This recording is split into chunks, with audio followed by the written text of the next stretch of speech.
Hello, today we'll be looking at what's in this box from Eachine, but just before we get into that, a quick reminder, please like or dislike this video if you didn't like it, comment down below, please subscribe if you haven't already, and if you can find it, click on that little bell icon, it'll tell you when I'm uploading stuff. So, in the box today is the Tyro89.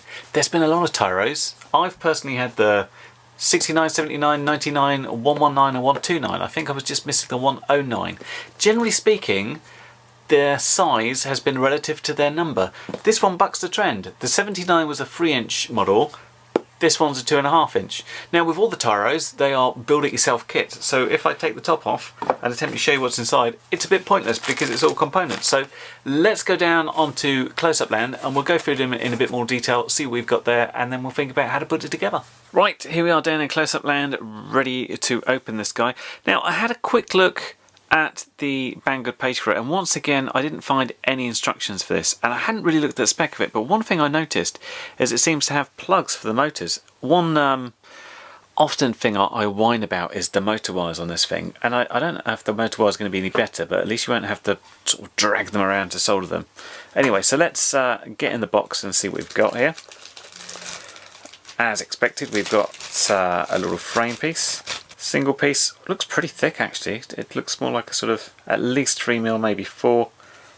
Measure that or look at it. I'll pop that there. Cable ties, always get those sort of things. This is the flight controller. Lots of little sockets and stuff again as per normal. We've got an XT30 cable.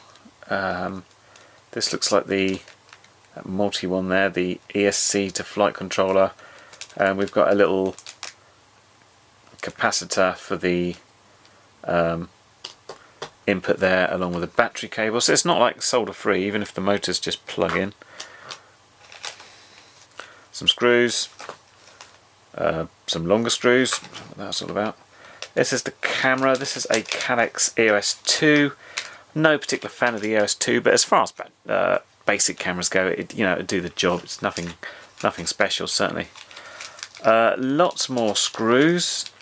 Looks like we've got some longer screws that are going to go through. We've got some very long standoffs actually. I'll have to refer to the pictures, I guess, to figure out how this goes together. This is the canopy. Oh, that's quite nice. Looks like a proper piece of sort of injection molded stuff, that, not the normal, dodgy printed thing.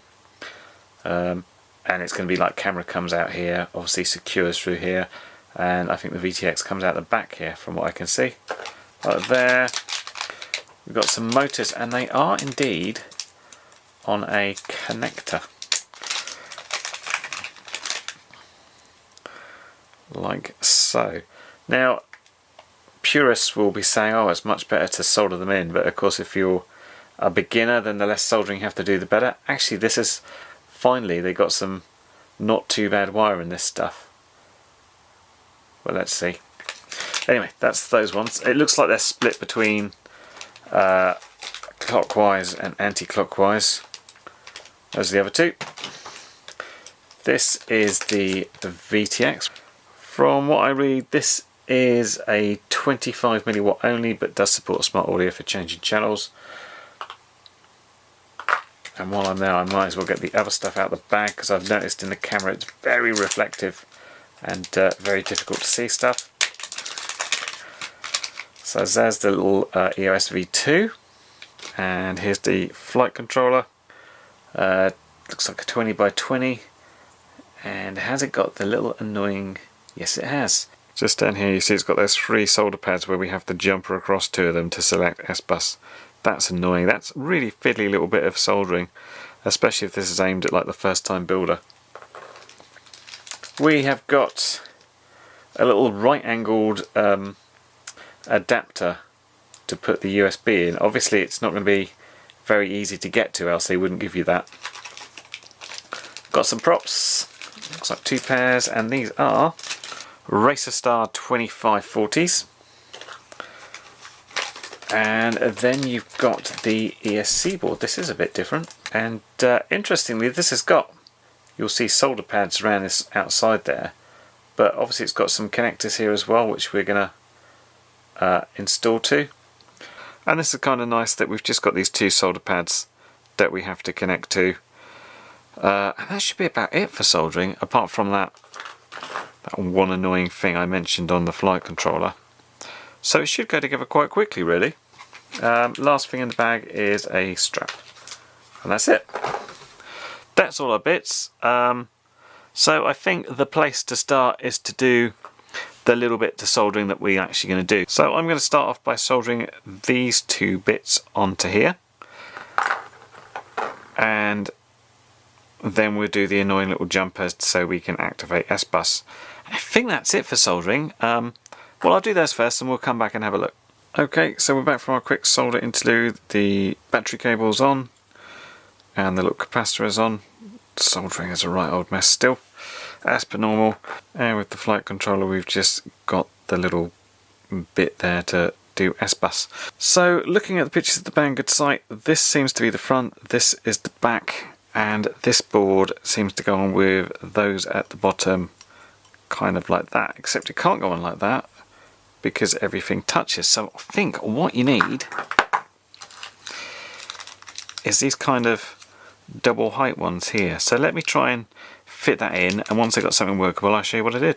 I just wanted to give a quick note about the screws. They're very similar if you don't look at them carefully. I'm looking at these in terms of function. Of there's lots of the middle one, there's only 4 of the slightly larger one, and a bunch of these ones but not as many, and try and work out their function based on that.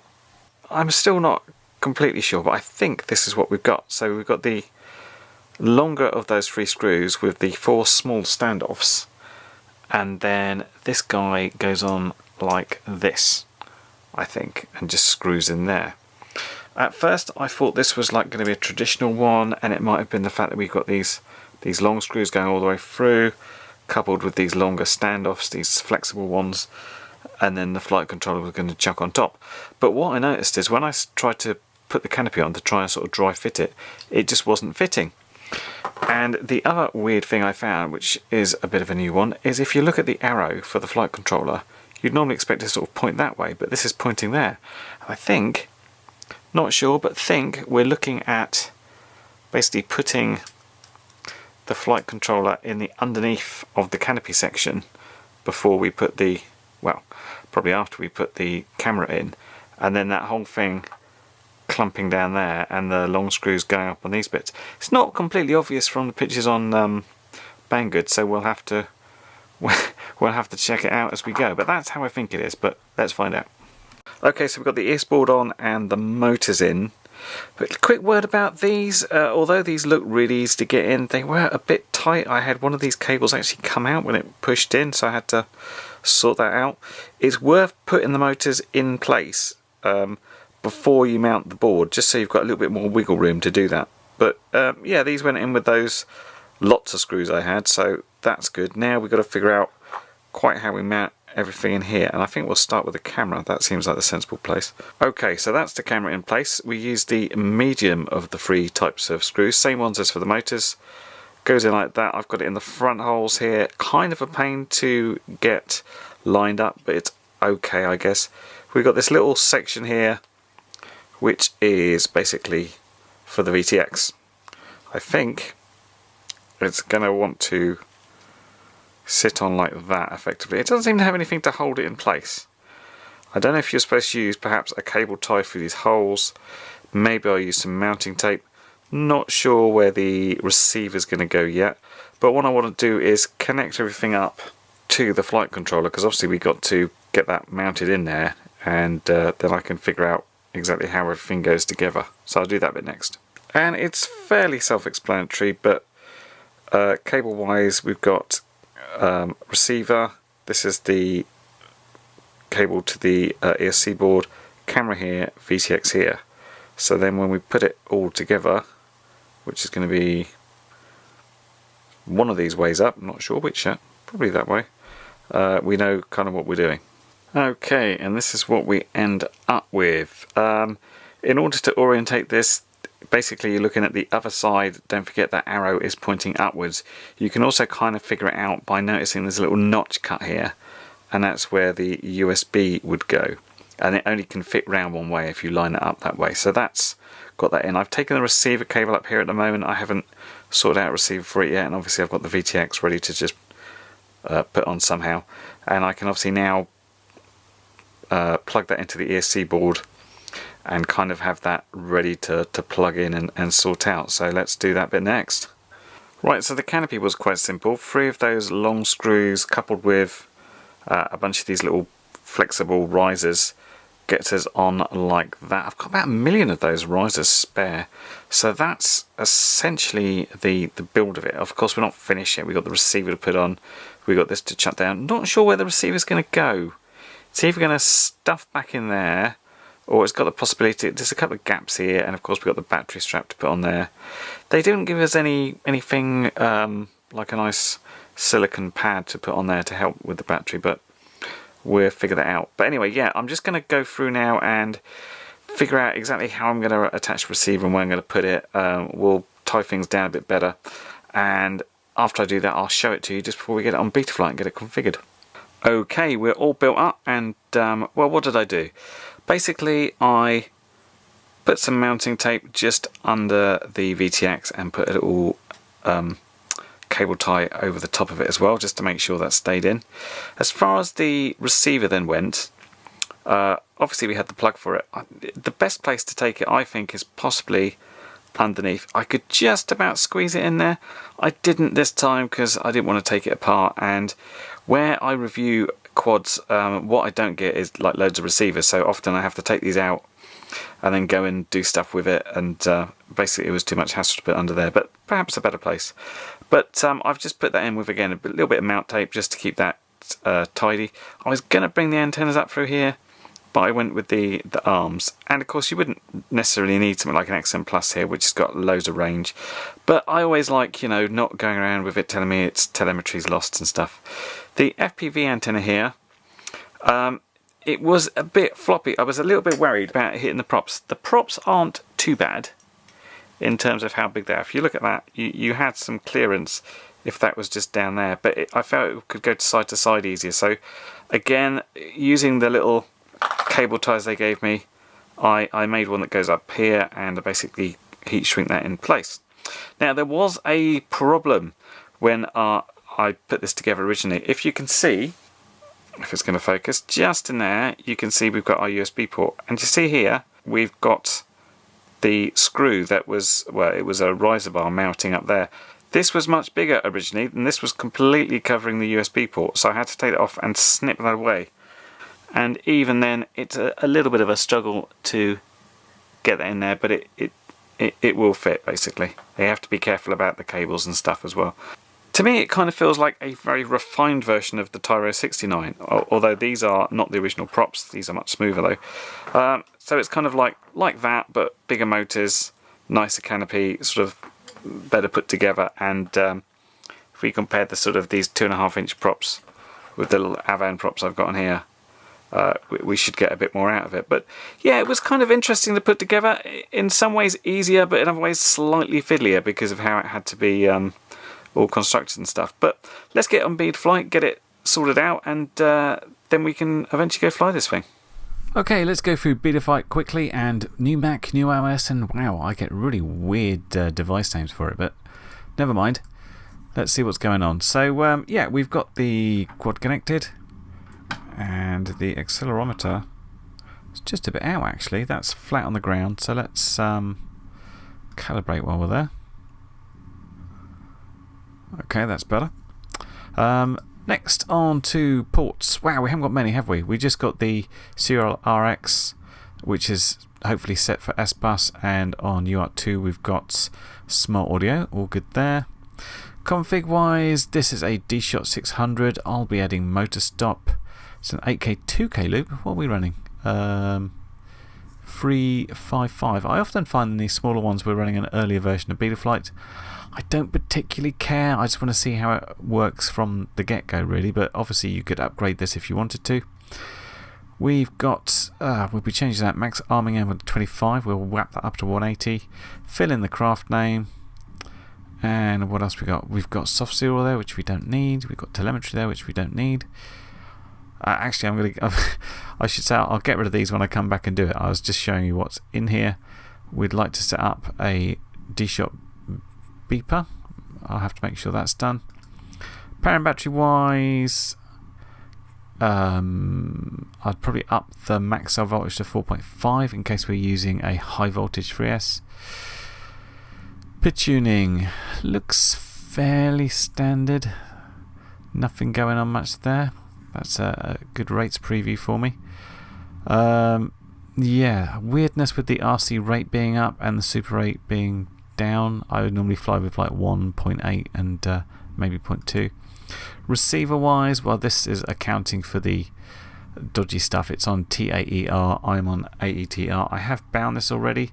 The Accent Plus has got RSSI, you can see it on channel 12, so there's some stuff to do there. Modes, this is what it comes with. Literally just arm and angle, which we'll be sorting out. And the OSD display has got, wow, just warnings. They thought of everything. So yeah, we got a little bit of changes to do there, but it shouldn't take too long. So let's get through that and then we can fly it. Normally I'd go straight to the flying field now for the next shot, but I couldn't not talk about the battery strap and what you can do. So this I've added, I had this spare from another build, a bit of silicone padding, because it was completely smooth here, so the battery would have just slid around, especially with these straps. I hate these straps, I like the buckle. This is, you know, it grips okay, but it gives a little bit of wiggle room, so if you've got nothing trying to stop the battery moving there, you're really screwed. I got to just say as well, I often say that, hey, the battery strap's too small. This one, look at it, it's massive. Here's a 453S, and if I just shove this on quickly, I'll show you what I mean. There is quite a bit spare. So what I'm going to do is just work out the smallest and biggest battery I would put in, and I could see myself flying with some larger 3Ss. I think this takes 4S as well. I'll check it out, but the smallest 4S I got is this 450 from Beta FPV, which is quite chunky in comparison, but we'll see. But anyway, yeah, you will need something to go under there. If you haven't got any of the silicate stuff, I'd suggest something like some double-sided tape and perhaps some Velcro just to lift it up and something to grip with as well. But hey, if anybody knows where you get like rolls of this stuff, let me know, because there's loads of builds I want to stick it on and use it for. Anyway, now we can go and attempt to fly this thing. Woohoo! Not raining.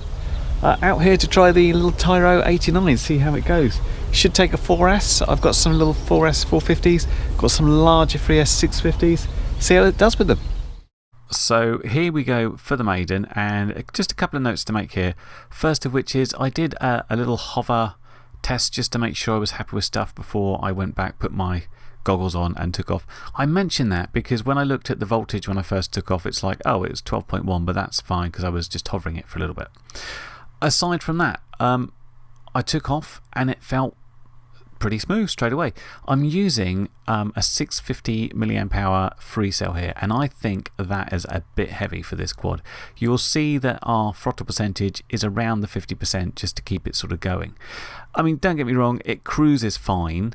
It just feels, you know, it could be more agile. It feels a little bit lethargic, a little bit weighed down on this. I think the right weight or the right size for a 3S is probably something like a 450, 500 max. And probably 4S is the way to go, because 4S will support it. You'll see 100%. We get a reasonable climb. And the thing handles very well. The conditions today is pretty clear. There's some clouds in the sky, but the sun is generally out-ish. It's just not very bright. So the camera's actually doing a pretty good job. I was flying some other quads here, and another one of the small toothpick style quads was having an awful camera, and this was a real breath of fresh air. And given its small size here, I think the smoothness of what getting here is pretty good. I can see just a little bit of a ripple of jello in the camera, but I think overall I'm pretty pleased with it. Don't forget, this is only a set 25 milliwatt VTX, and that seems to be holding up pretty well also, so can't really complain about it at all.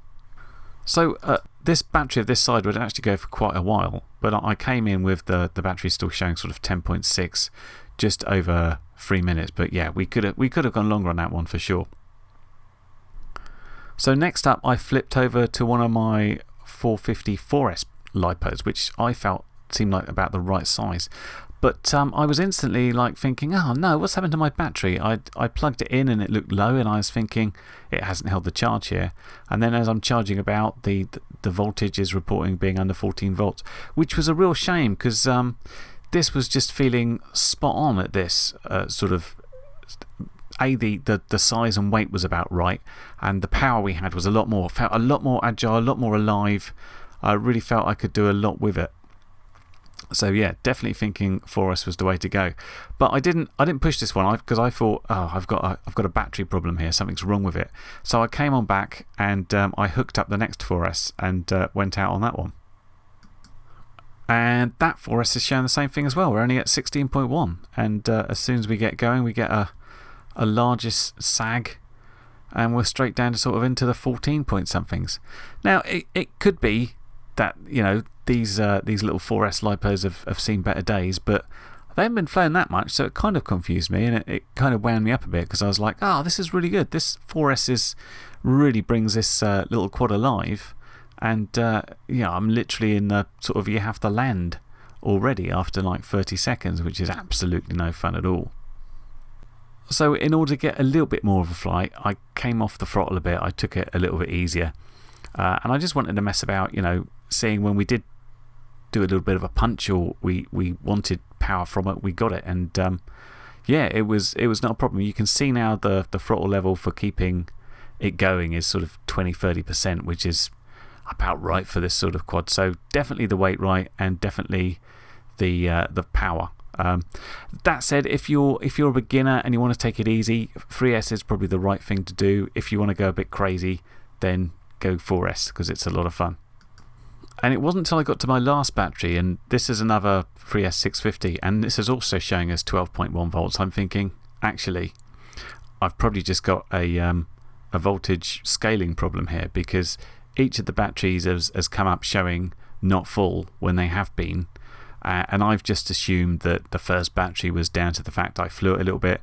The 4Ss were maybe a bit hosed, but this one, I know this to be good and charged, and this is a decent battery. This is an AC, which is a nice battery. So now I'm thinking, oh no.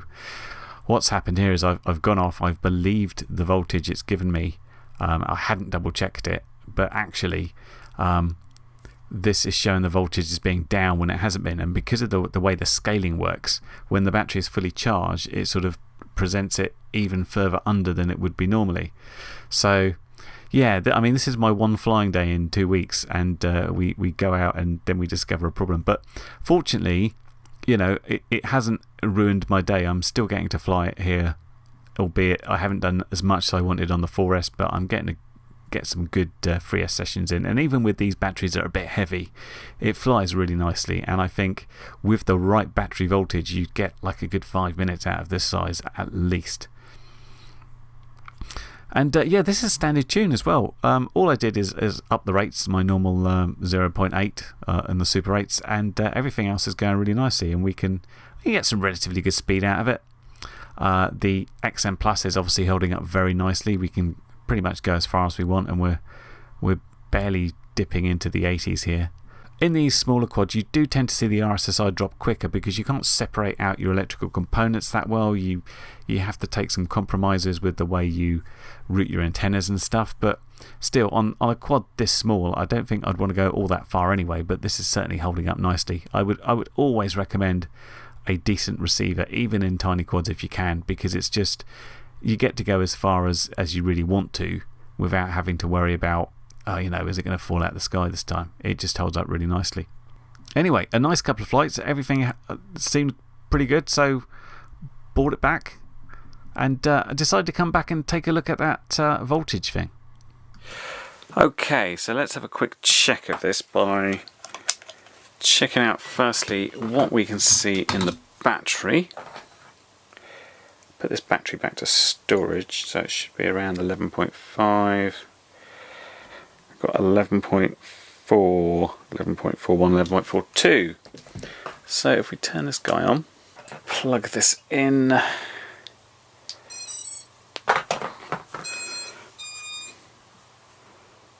we get, so it goes up to 11.5, then it seems to drop back down So that's sat at 11.1 and 11, and we can just double check that battery's consistent if we have a look at the balance lead as well. So yeah, we're at 11.37 versus 11.1, so we're about 0.3 out. So the multiplication factor means we'll be more out depending on the level of the battery. So let's see if we can fix this. Okay, so you see I'm connected into Betaflight here, and the bit I'm going to be messing with is the power and battery, especially this scale value. So let's plug the battery in first off. It's very interesting, it sort of gets up to the right power level and then drops down again. So it's at the moment saying it is at, you can see it here saying 11 volts. And if I use my multimeter yet again, I'm getting 11.38. So what I'm going to do is just pop the scale up one, save it. Now it's getting 11.1, go up a bit more, 0.2, 0.3, well, I'm at 11.37. So if we scale out one more, 11.4, which is kind of what I want as far as the rounding goes. Now I've just noticed as well, I don't know if this is a new thing, I haven't done this for a long time. There is a calibration button where you can say I want to calibrate, and you could put your measured voltage in. So if I do that now, 11.37, and it suggests we do a voltage scale of 114, which is I think I had. So that looks good. So let's get it back down on the bench again and see what we get. Okay, here we are back on bench. Check what's happening. I've left my little USB connector in case I need it. Plug in this 3S again. And we are getting, well, at the moment, 11.5, 11.4 against 11.35, so that's rounding up okay. Yep, I'm happy with that. So what I'm also going to do is try this 4S battery that we used before.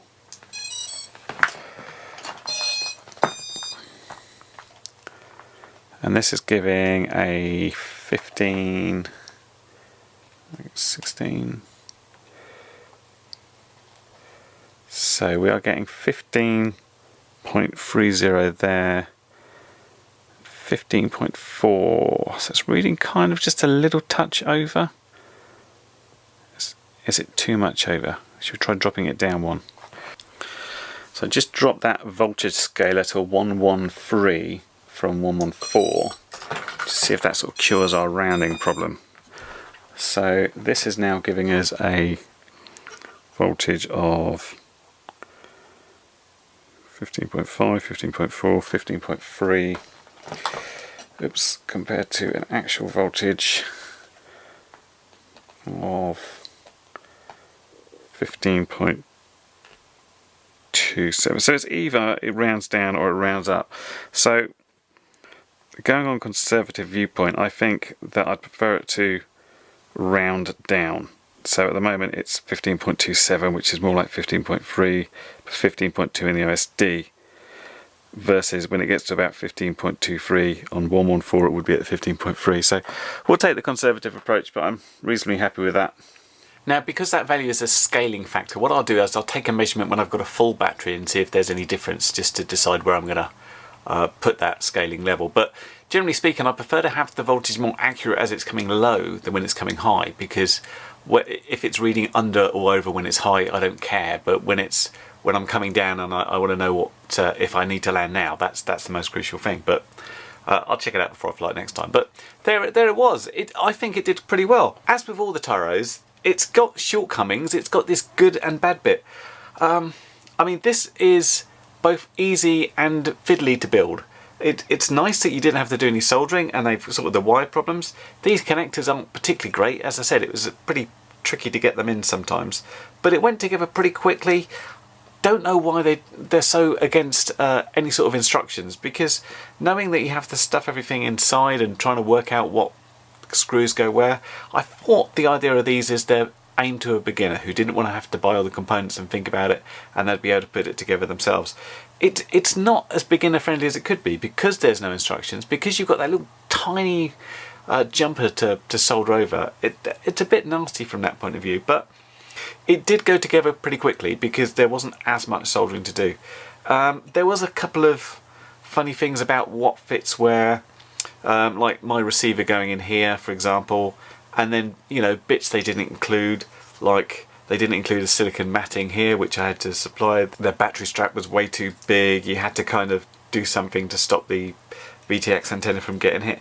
But if you can get through all of that, you'll end up with quite a nice flying little quad. And of course it's super light. It's 70 something grams without a battery.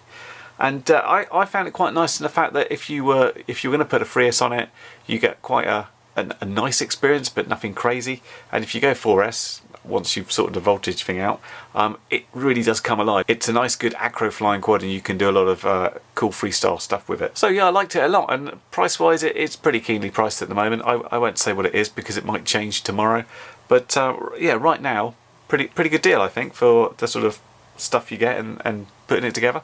Cool. Anyway, this has been the Eachine Tyro89 build it yourself type quad, and was kindly supplied for review by Banggood. Thanks to Banggood. And of course there'll be links down below for where you can check this out and buy your own one if you want to. Hope that's been useful, and I will catch you in the next video. Bye for now. Well, you've made it to the end of the video, so thanks once again for watching. If you like what you saw, then please consider subscribing, and if you really like what you saw, then be sure to check out the link to my blog for a variety of ways in which you can help support this channel.